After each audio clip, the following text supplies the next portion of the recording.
A homeless man asks Donald Trump and his son Barron Trump, "Can you give me $1 million?" Trump's response is shocking. Among the crowd, no one noticed the man sitting alone on the sidewalk. His clothes were worn and dirty, his face lined with exhaustion. In front of him, a small cardboard sign hastily written read, "Homeless, hungry, need help." Most people didn't stop. They barely even glanced his way. But then something unexpected happened. A sleek black SUV pulled up to the curb. The door opened, and out stepped Donald Trump and his son, Barron Trump. The homeless man, watching from his spot on the sidewalk, hesitated. He had nothing to lose. If there was ever a time to take a chance, this was it. As Trump and Barron walked past, he gathered his courage and called out, "Mr. Trump, can you give me $1 million?" The crowd froze. Some people laughed, assuming it was a joke. Others pulled out their phones, ready to capture what they thought would be another viral moment. Barron looked up at his father, his expression unreadable. Trump stopped. He turned, slowly, studying the man. The air around them felt heavy, as if the entire city had suddenly gone quiet. The homeless man held his breath, waiting. Then Trump smirked. $1 million? That's a big ask. Why should I give it to you?" The crowd leaned in. No one was prepared for what would happen next. "Stay tuned until the end. I hope you love it." The homeless man swallowed hard. He hadn't expected Trump to actually stop and respond. He had seen plenty of wealthy people walk past before. Some gave him loose change, some ignored him completely. But now, all eyes were on him. He took a shaky breath and straightened up. "My name's James Carter." His voice was rough, worn down by the cold nights and the endless struggle of survival. Trump crossed his arms. "All right, James, you want $1 million. Tell me why." James glanced at the curious onlookers, then back at Trump. "Because I'll use it right." A few people in the crowd chuckled. One man muttered, "Yeah, right." James ignored them. He wasn't joking. "I wasn't always like this," he said, his voice steady now. "I had a good life once, a job, a home, a family. Then everything fell apart." Trump raised an eyebrow. "What happened?" James sighed, running a hand through his unkempt hair. "Lost my job in a company downsizing. Couldn't keep up with the bills. My wife, she left when things got bad. I tried to get back on my feet, but every door I knocked on was shut in my face." He gestured around him. "One bad month turned into a year, then two. Now, this is my life." Barron, who had been quietly listening, suddenly spoke. "And you think $1 million will fix it?" James looked at him, surprised. The kid had a point, number, but it'll give me a chance, a real one. Trump studied James for a moment, his expression unreadable. The crowd waited, eager to see what he'd say next. Then, slowly, Trump smirked. "All right, James, let's see what you're made of." James felt his heart pound in his chest. He had expected Trump to laugh, shake his head and walk away, like most people did when they heard something they thought was ridiculous. But Trump didn't walk away. He stood there studying him. The billionaire businessman crossed his arms and tilted his head slightly. $1 million. That's a big ask. The crowd chuckled, some shaking their heads. A man in a suit muttered, "What a joke." Others recorded the moment on their phones, whispering, "Let's see what Trump does." James swallowed. "I know, but I also know what I'd do with it." Trump raised an eyebrow. "And what's that? Buy a fancy car? Blow it all in Vegas?" More laughter from the onlookers. James clenched his fists. He had been mocked before, but this felt different. He looked Trump directly in the eye. "Number, I'd get my life back." Trump's expression didn't change, but something in his eyes sharpened. He was listening. James continued, "I'd get a home, a job, and start fresh. I don't want to live like this. I just need a chance." The energy in the crowd shifted. Some people stopped laughing, others whispered, realizing James was serious. Barron, standing beside his father, watched intently. After a long pause, Trump smirked. All right, let's see what you're made of. James frowned. What do you mean? Trump gestured to his security team. I'm not just handing you $1 million, but I will give you a job, resources, and a real shot. If you prove yourself, the money's yours. The crowd gasped. Some people murmured, "That's actually a good deal." James blinked. "You're serious?" Trump nodded. "One chance. You in?" James hesitated for only a moment, then he extended his hand. "I'm in." The deal was set. The crowd had no idea what would happen next. James stared at Trump, trying to process what had just happened. He had asked for $1 million, expecting either a laugh or rejection. Instead, he got a challenge. Trump gestured toward his security team. "Get him cleaned up, new clothes, a place to stay for the night." James blinked. "Wait, really?" Trump smirked. "What? Did you think I was joking?" The crowd murmured in surprise.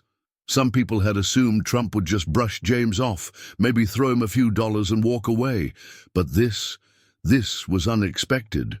One of Trump's aides stepped forward, handing James a card. "Be at this address tomorrow morning at 8 sharp. We'll set you up with a job.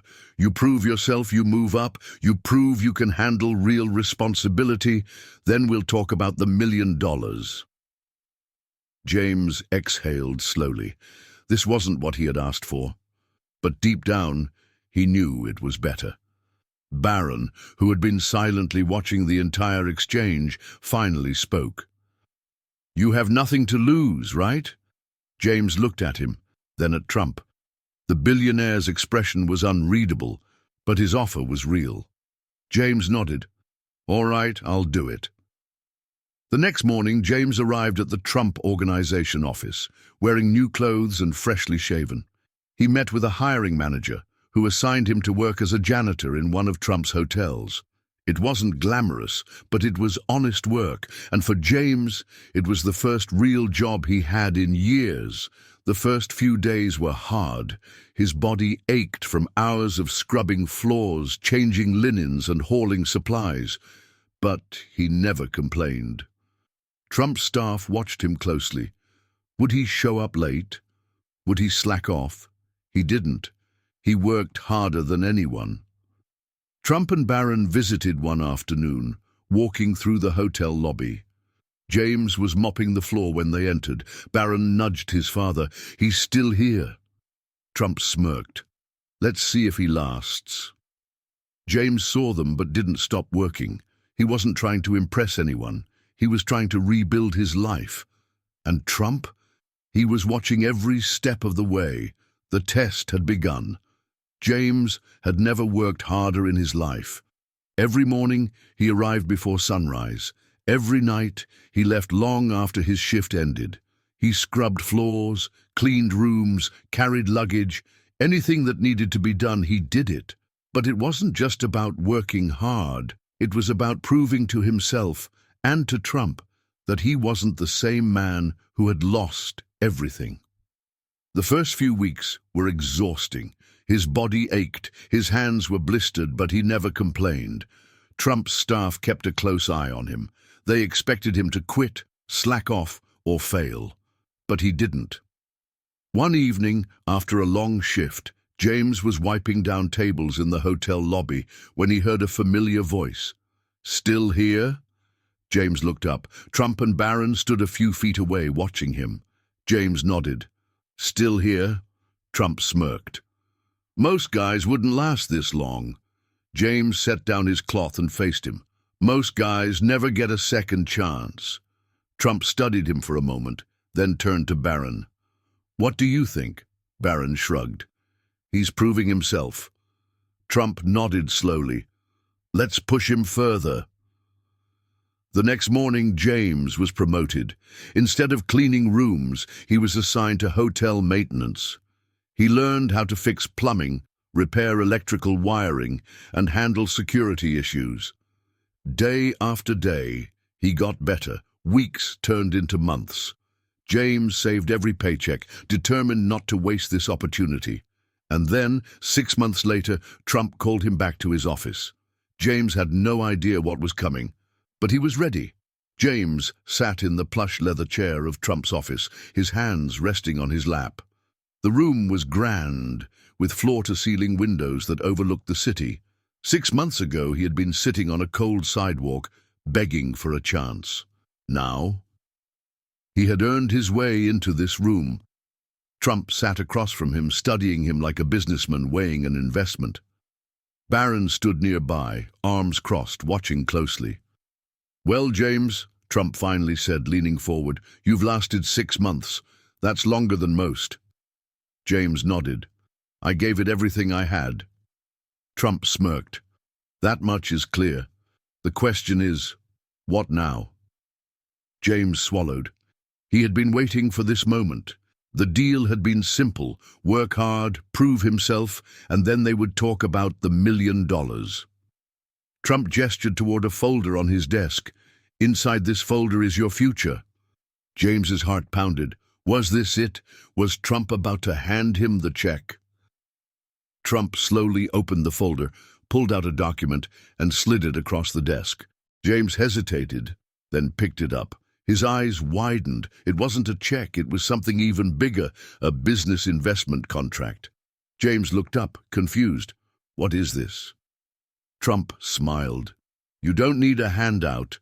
You need ownership. This is an investment in your future." James felt his breath hitch. He had expected money, but this was a real opportunity. Trump leaned back.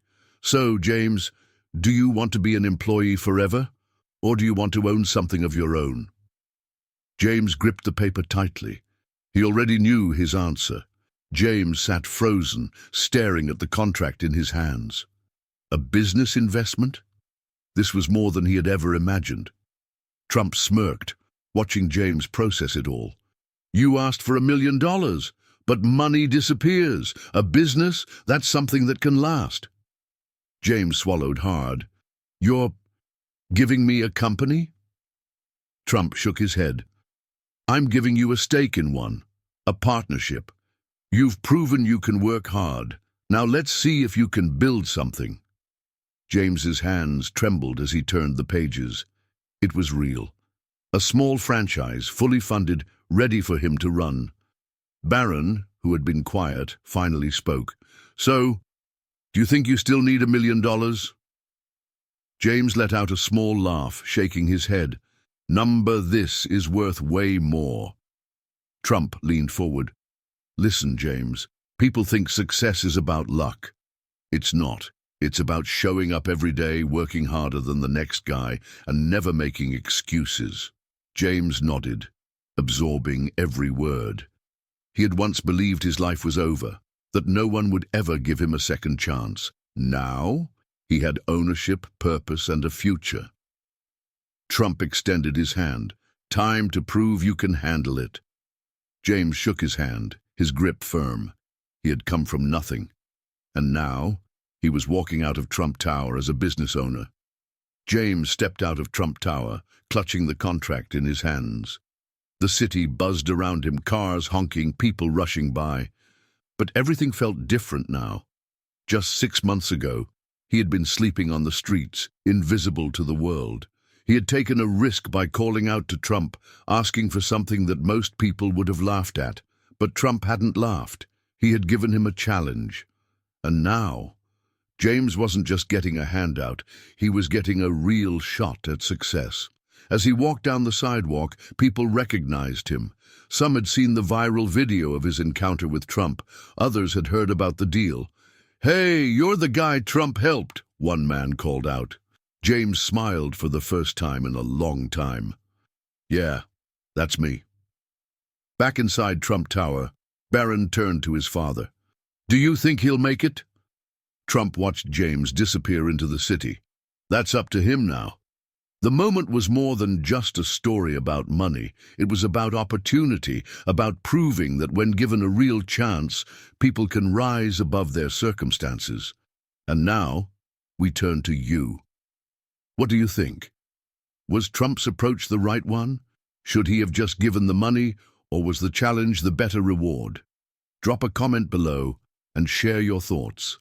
And if you love powerful stories of redemption, second chances, and life-changing moments, make sure to like, subscribe, and hit the notification bell so you never miss an incredible story.